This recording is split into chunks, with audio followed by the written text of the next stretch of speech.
Overlapping the end of the Renaissance, but before Baroque, is a movement called Mannerism. The word Mannerism stems from the Italian word for style, and as we explore Manneristic art, it will be clear as to why it gets named as such. Mannerism produced many iconic artists like Jacopo, who encompassed every aspect of Manneristic art. Albert Dürer, whose most interesting works are his studies of animals.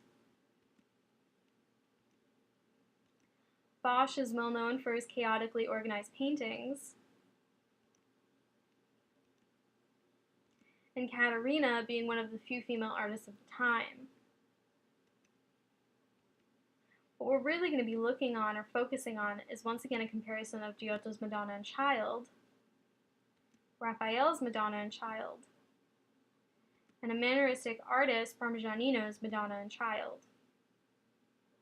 First things first, the blue drapery is on all three paintings, and it is used to symbolize Mary's virginity and purity. Secondly, right off of the bat, we can observe a change in anatomical representations. Giotto's is stylized and begins the exploration of capturing nature within a painting. Raphael's has mastered this desire to depict the body in a realistic yet idealistic manner, and Parmigianino's uses Raphael's understanding of anatomy and serene composition as a starting point, but then manipulates and contorts the figures, leaving the viewer with an unsettling asymmetrical composition. The skin is an ivory marble-like complexion, and the baby is elongated and in a suggestive pose, hinting towards Jesus' inevitable death. While also placed vicariously on Mary's lap, which is so relaxed you would think she is about to drop the baby Jesus. And herself, her figure positioned, it's as if she's going to slide off of the canvas.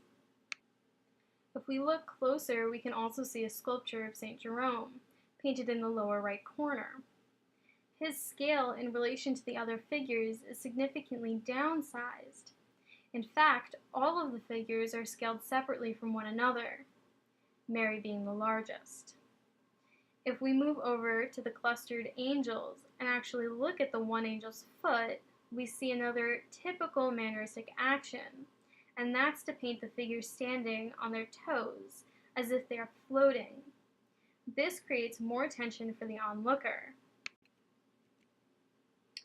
If we look at Bronzino's allegory of Venus and Cupid, we see many signifiers of the Manneristic paintings. To unpack the claustrophobic atmosphere, it's important to note that the subject matter and composition choices leave the interpretation in an ambiguous realm. First, the focal point, Venus and her child Cupid, in an incestual embrace. Once again, we see elongated, anatomically distorted figures, this time in a pose called figure serpentinata, which just indicates bodies composed in a dynamic spiraling position. This will come up again, particularly in sculpture.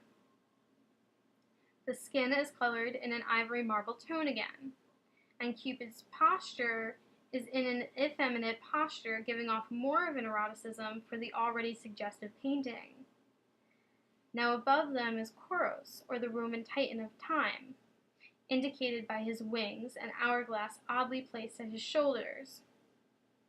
Across from him is an unknown figure. She is often referred to as Night or Oblivion, due to her empty eyes, but her face also takes on a mask appearance, which is mimicked by the mask at the bottom right, and again with the female figure in the background behind Venus. Now she in particular is very interesting, holding a honeycomb and a giving gesture in one hand and a stinger in the other. Her body is a mix of different animals, and she is believed to represent fraud and pleasure, but her posture is what I want to focus on. If you look at her arms, they are positioned in a way that anatomically is inaccurate. It creates an illusion that the hands or arms are actually switched. In fact, it is further pushed by the rest of the body's impossible posture. The figure holding the flowers is thought to be Folly, and his expression is slightly reminiscent of the ancient Greek works like the warrior with the arrow, in that if you look at Folly's foot, it is actually bleeding from him stepping on spikes, but he is still smiling. His facial expression gives him an ignorant or gestural look, with his tongue sticking out, which is mimicked by Venus, whose tongue is also sticking out. This is hinting at perhaps that love is a joke. On the other side of the painting, below Cupid's wings, is a figure breathing in agony, possibly representing jealousy, or more likely suffering from syphilis, which was running rampant at the time. They believed at the time that it was contagious through kisses and breastfeeding. This brings me back to the Cupid kissing Venus and groping her breast.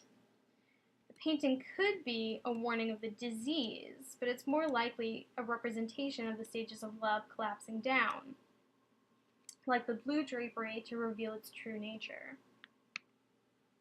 I will leave you with a little fun fact.